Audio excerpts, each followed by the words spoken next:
C'est un temps court, and it was short to start with. With every passing day, we move closer to the date for departure of the UK from the EU. Just to remind you, the 29th of March 2019, upon the stroke of midnight. The fundamental question to which we must find an answer is this. Upon that day, the 29th of March 2019, midnight, upon that day, will we have organized a proper orderly withdrawal for the UK? Or will the UK be exiting the EU without agreement? Without agreement with the EU, with all the consequences that we have already explained. For our part, in the common interest, beyond even just the EU and the UK's interest, in the interest of the European continent, we believe that the best way is with agreement. Over the course of this week, ladies and gentlemen, we have made a number of clarifications, useful clarifications, on a number of points, many points. For instance, there's the status of border workers, the aggregation or totalization of social security rights, dealing with pending cases and procedures in the Court of Justice, just to cite a few amongst many. However, we did not get any decisive progress on any of the principal subjects, even though, I want to say, even though, on the discussion we've had about Ireland, that discussion was fruitful. This is a topic which I personally follow very closely. I follow all of them. But I would like to say that on that subject we have made genuine progress. On the question of the common travel area, on the basis of guarantees from the United Kingdom. And we've also been able to clarify, Sabine and Ollie, we have clarified work that still needs to be done in a constructive spirit, in particular on North-South cooperation in the framework of the Good Friday Agreement. So that's been something. However, as I've said before, time is pressing if we want to get what we want, which is a global agreement. At the current state of progress, we're quite far from being able to say that sufficient progress has taken place. Sufficient for me to be able to recommend to the European Council that it engage in discussions on the future relationship between the UK and the EU at the same time as we would during the course of 2018 go on working on finalising the exit and withdrawal agreement. So that's what I'm taking on our side from this third round. Now, since I'm here before you today, I'd also like to take this opportunity to underscore 3 points that are part of the general backdrop to this negotiation. These 3 points need to be well understood, perhaps better understood in some cases than they currently seem to be. First of all, this negotiation is an unusual one, to say the least. It is unprecedented.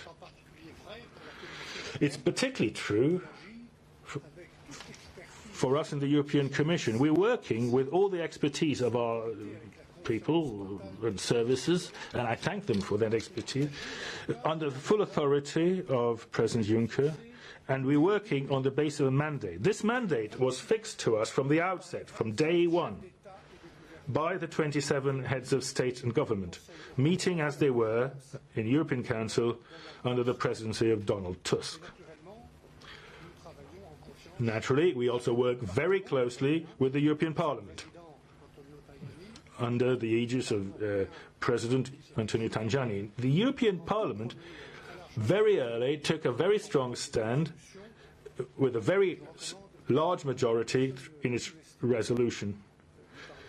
Please don't underestimate the role of European Parliament. That's one point I want to make. Now, this mandate, which was unanimously approved by the 27 heads of state and government, this mandate is what I am scrupulously taking forward. It is very clear and precise. It sets out a sequencing. It asks us to do things in the correct order to succeed. It clearly mentions conditions for a transition period if the UK should so request. It asks us to organise the orderly withdrawal in a way which takes into account a future relation, or what I called a new partnership. Those who seek to find the least difference between what this European negotiation team is doing and that which was tasked by the member states, those people are wasting their time if they seek one iota of difference. Stipulated precisely in the guidelines of the European Council, protecting the EU legal order and protecting the integrity of the single market are core principles of my mandate. The UK decided to leave the European Union. The UK government decided to leave the single market and the customs union. We respect this sovereign decision. One thing is clear. The single market, the EU capacity to regulate, to supervise, to enforce our laws must not and will not be undermined by Brexit.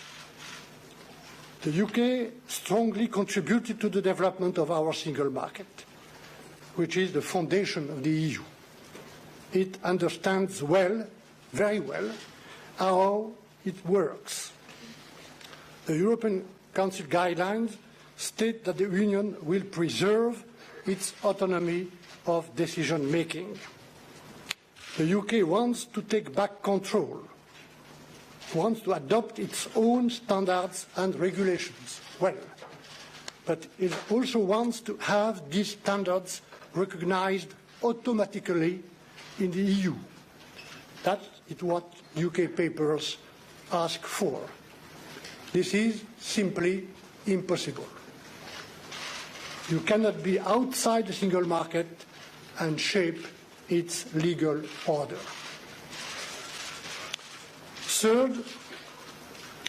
Thirdly, the first phase of this negotiation is about creating trust. Let me take two examples where we still need to build trust. On citizens' rights, we have clarified a few points this week, usually, but we need to go further to reassure citizens. Over the summer, around 100 EU and EEA citizens living lawfully in the UK received deportation letters. The UK government quickly recognized that it was a mistake. But this is not the first time that something like this has happened. It reinforces the need to ensure that citizens' rights are directly enforceable in front of national jurisdictions under the control of the European Court of Justice, a point on which we disagree today. On the financial settlement, EU taxpayers should not pay at 27 for the obligations undertaken at 28. It would not be fair. In July, the UK recognized that it has obligations beyond the Brexit date. But this week, the UK explained that these obligations will be limited to their last payment to the EU budget before departure. Yet we have joint obligations towards third countries. For example, we have guaranteed long-term loans to Ukraine Together, we jointly support development in Africa, Caribbean and Pacific countries through the European Development Fund. After this week, it is clear that the UK does not feel legally obliged to honour its obligations after departure. We have also jointly committed to support innovative enterprises and green infrastructure in European regions until 2020. These are not recognised by the UK as legal obligations. Which shuts uncertainty, how can we build trust and start discussing a future relationship? We need to address together these issues seriously and rigorously. Mesdames et Messieurs, ladies and gentlemen, I never thought that this negotiation would be easy. I always knew, I've always said, including before you, even from day one, last November, I've always said that this would be complex and that Brexit will have many consequences. Social consequences, human consequences, technical ones, financial ones, economic, legal.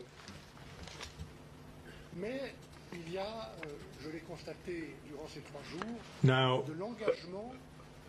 over the last 3 days I've seen, again, that there is a lot of commitment on both sides in both our delegations, and I want to stress that.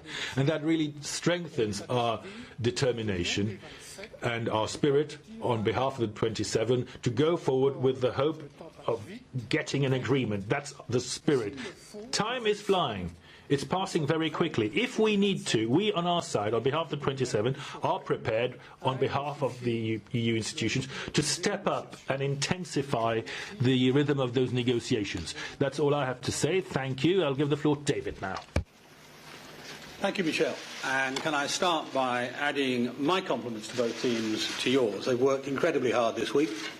It's been, as ever with an important negotiation, quite a high-stress week in terms of their work. So they deserve our compliments and our thanks.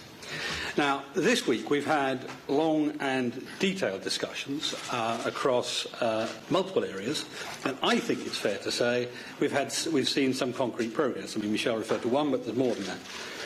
However, as I said at the start of the week, it's only through flexibility and imagination that will achieve a deal that works truly for both sides. In some areas, we have found this from the Commission side, which I welcome, but there remains some way to go. Talks this week have once again focused on citizens' rights, on financial matters, on Northern Ireland and Ireland, and on issues relating to our separation. And I'm pleased to say we've engaged in detail on all of those areas. Now, when I met Michel here on Monday to open this third round of negotiations, I set out the need for us to drive forward the technical discussions.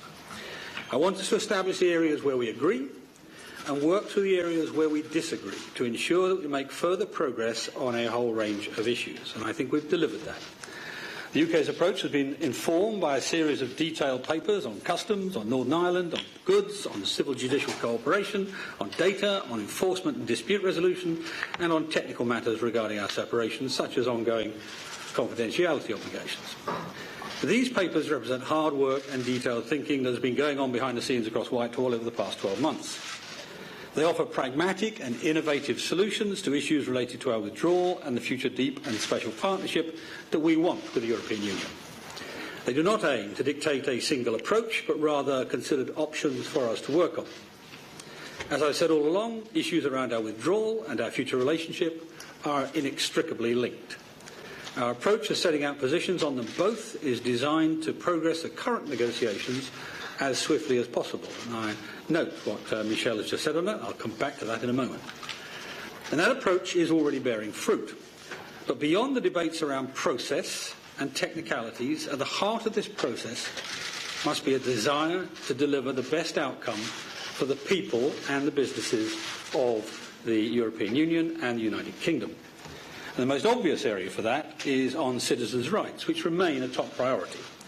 This week we've discussed a wide range of issues which will have a significant impact on people's lives. In particular, both sides have agreed to protect the rights of frontier workers, to cover future social security contributions, so those covered by the withdrawal agreement, that we should at least protect existing healthcare rights and arrangements with the EU 27 citizens of the UK and UK nationals in the EU, the EHIC arrangements. That's good news, for example, for British pensioners in the EU. It means they'll continue to have their healthcare arrangements protected, both where they live and when they travel to another member state, to be able to use an EHIC card.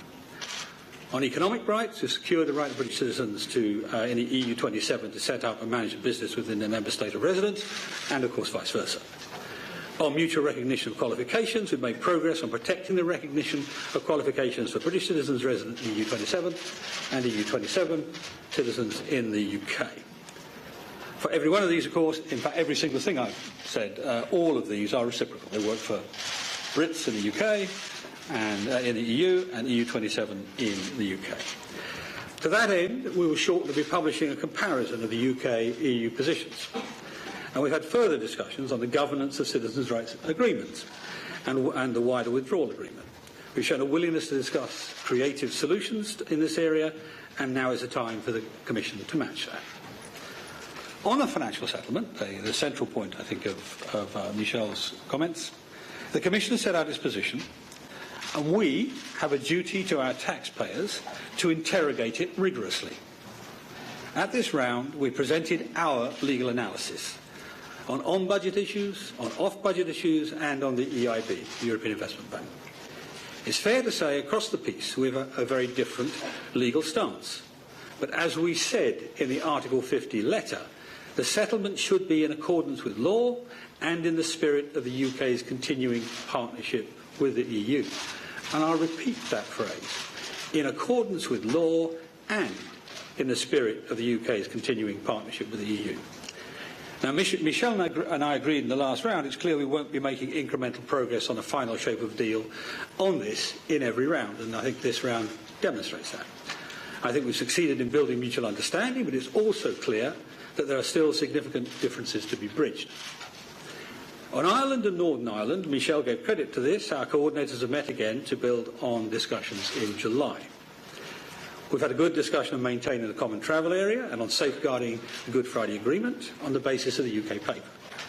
We think there's a high degree of convergence on these key issues, and we agreed to work up shared principles in the common travel area. We also agreed to carry out further joint technical work on cross-border cooperation under the Good Friday Agreement. On separation issues, we've had good discussions on the detail of papers the UK published ahead of the round.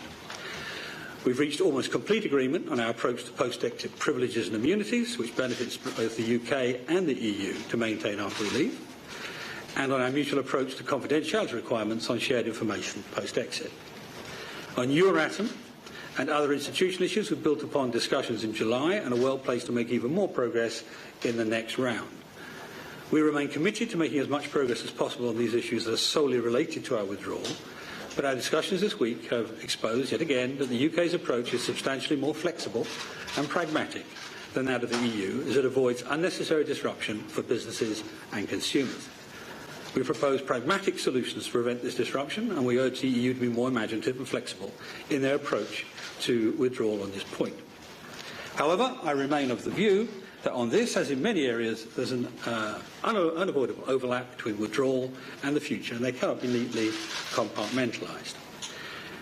To conclude, the third round of talks have been productive and are an important stepping stone and key building block for discussions to come. We're peeling away the layers one by one, working through many issues at speed and moving towards the core of these important matters. We've locked in points of agreement, unpicked areas of divergence. Being dynamic is integral to driving forward these talks at pace and to providing the best outcomes for people and businesses, not just in the UK but in the EU as well. And Michel referred to the issue of time, the 29th of March 2019, midnight. I've said from the beginning of this process, some parts of this will be turbulent, hard, difficult, and of course we will see that because there are differences of view which have to be resolved. But both sides, and this was very apparent this week, both teams aim to be constructive, aim to get an outcome which is in the benefit of both the European Union and the United Kingdom. That's the aim of both teams. So my message to Michel in response to his comments and his team as we turn our heads to the next round of talks is let's continue to work together constructively to put people above process. As discussions in June, July and again this week have shown, our separation from the European Union and our future relationship is inextricably linked. We can only resolve some of these issues with an eye on how the new partnership between us will work in the future. This is not about skipping ahead or trying to reopen previous discussions. It's about pragmatically driving the process we all want to see. To that end, my team will publish further papers in the coming weeks, continue to set out our ambition for these negotiations and the new deep and special partnership the UK wants to build with the EU. I look forward to the next round of talks. Thank you. Thank you. We can now switch to your questions. Let's start here from the right.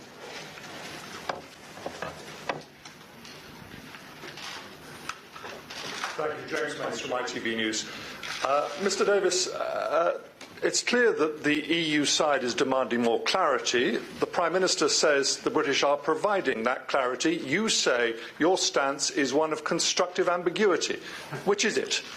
And Mr Barnier, if I may ask you, you seem frustrated, almost angry at the way these talks have gone this week. Do you think there is any chance of sufficient progress having been made by October? Welcome again. Like father, like son.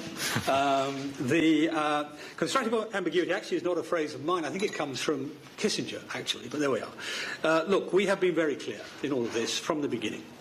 The Prime Minister made the Lancaster House speech, the most thorough speech on this subject ever made, I suspect. There was the 2 white papers. There's the Article 50 letter, an extensive and detailed letter about where we're going. And I think almost a dozen, I think it's 11 papers to date on what we are seeking to do, our perspective of this. And as I said, the papers don't always say this is one route to go.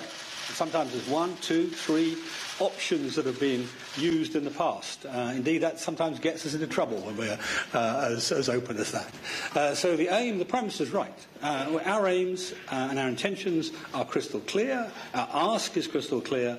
How we get there isn't always certain, but that's what the point of this negotiation is, to deliver a good outcome for both Britain and Europe.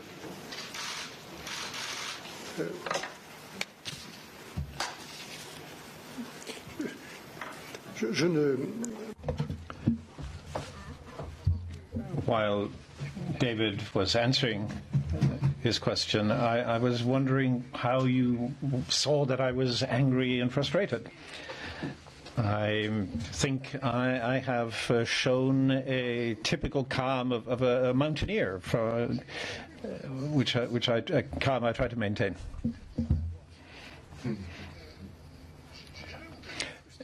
And I haven't been or wanted to show that I'm frustrated. I have shown perhaps that I'm impatient. I've never shown any anger.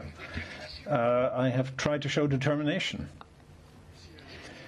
And if I do get angry someday, it will be very obvious, I assure you. But it's not the case. Now, I am both impatient and determined. And that is why what I would recommend, if we want to succeed, is to be as constructive as possible and as unambiguous as possible. David there at the center. Can you wave so that... Yeah. David Hudson with Politico. Thank you. For Mr. Barnier, you've often talked over these months about the benefits of membership in the EU. And I wonder if you can point to anything you've seen in the paperwork, the discussions that you had with the UK that shows the British side acknowledging, conceding that it is giving up those benefits rather than trying to keep all those benefits going forward into a new partnership. And for Mr. Davis, you've now talked to us twice this week about the need for flexibility. Are you seeing, after 3 rounds of talks, sufficient flexibility to your mind from the EU side, or do you think the EU 27 have tied the hands of your colleagues too tightly, perhaps?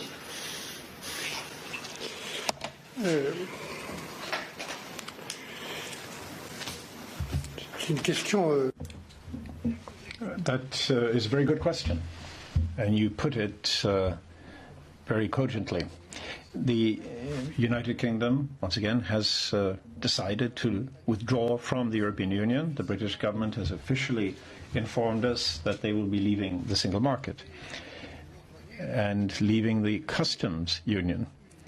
The customs union, which is an intrinsic part of the single market. We have taken due note, and in line with the remit I was given, we are pursuing these negotiations, and I would always encourage you, when in doubt, to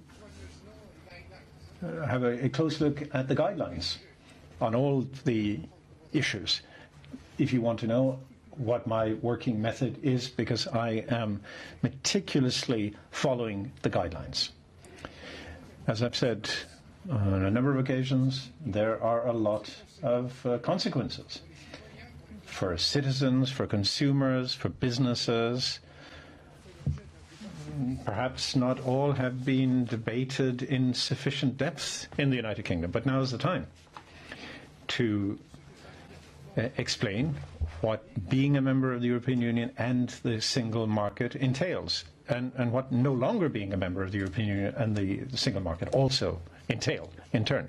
And I would hope that there will be such a debate on an objective basis. We would be happy to take part. When I read some of the papers that David has sent me on behalf of the British government, in some proposals I see a sort of nostalgia.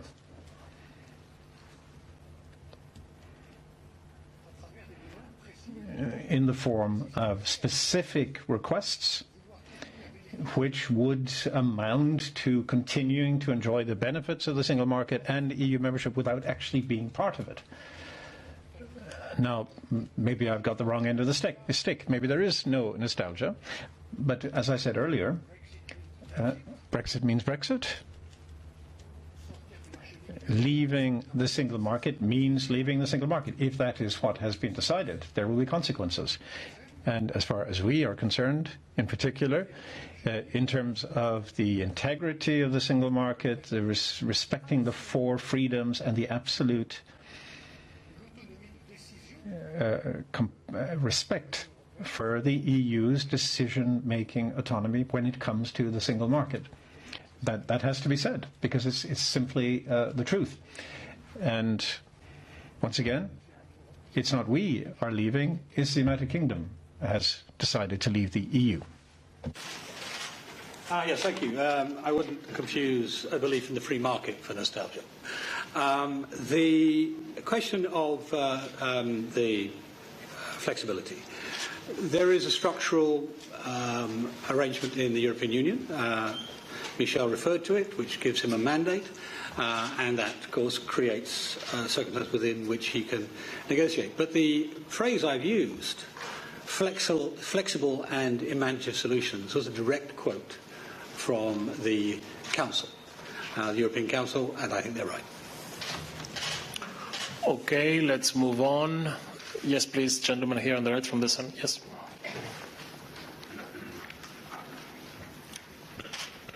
Matt Dathan from The Sun. Dave Davis, you refused to publish any details on the divorce bill, and instead you just ripped apart the EU's legal arguments. Do you concede that this approach is holding talks back? And to both of you, you both admitted the deadlock this week. Would you be prepared, both of you, to come back to Brussels more often, maybe next week, every week, until you break that deadlock? And David Davis, it surely can't be helpful having a former Prime Minister, Tony Blair, here hugging and kissing Jean-Claude Juncker at the same time as your press conference? Well, I'm not going to comment on the movements of private citizens there and what they do. In terms of the approach, the European Union made a claim on the United Kingdom, on the United Kingdom taxpayer, for a large sum of money, unspecified but undoubtedly large, and on the basis of what it determined to be our legal obligations. And so the proper approach to that is to go through line by line and see whether or not we believe those legal obligations are correctly codified. Now, bear in mind what we have said, what the Prime Minister has said a number of times, starting in the Lancaster House speech before this process started, and repeated in the Article 50 letter, and repeated time and again after that. We will meet, we're a country which meets our international obligations and will continue to do so. But those obligations have got to be well specified and they've got to be real. They don't necessarily have to be legal. We also recognise moral obligations sometimes. But I think on this context, this was the right way to do it. It will, of course, lead to difficult exchanges. Nobody will pretend it was anything but a tough exchange this week. But I think the British taxpayer would expect nothing less, and your readers certainly. If I may, and if I can say something on that very point, and it's part of the stuff that's tied up with the timetabling and all that, delays and whatnot. I said early on in the introduction that time was short, and there is a risk. We have to use the time we have properly and do things in their due order. And I've always said this here in front of you or whenever I spoke publicly. And the first thing one has to do is to agree on the principles of the big topics underpinning this withdrawal that the UK has decided upon. And we have agreed what these big topics or subjects are. Citizens' rights, Ireland, and the financial settlement. To settle the accounts. In order to make discussions simpler, we've set out a very precise list of commitments and accounts that have to be resolved, that the 28 subscribe to and the 27 will not agree to having to pay on their own based on the current financial perspectives. And we have a list of all the legal bases underpinning each of those commitments. I'm asked to show flexibility.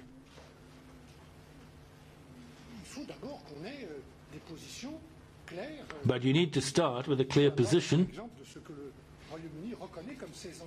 based, for instance, on what the UK recognises as their commitments, legal and moral, as David has used the moral term as well.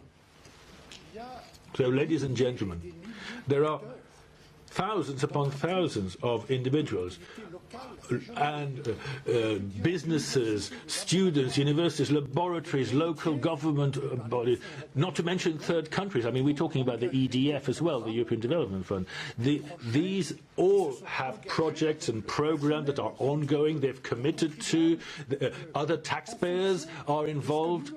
And they've all done this on the basis of something that was told to them by the EU 28 starting in 2014. I was Commissioner on Structural Funds, the Regional Policy Commissioner, for a while.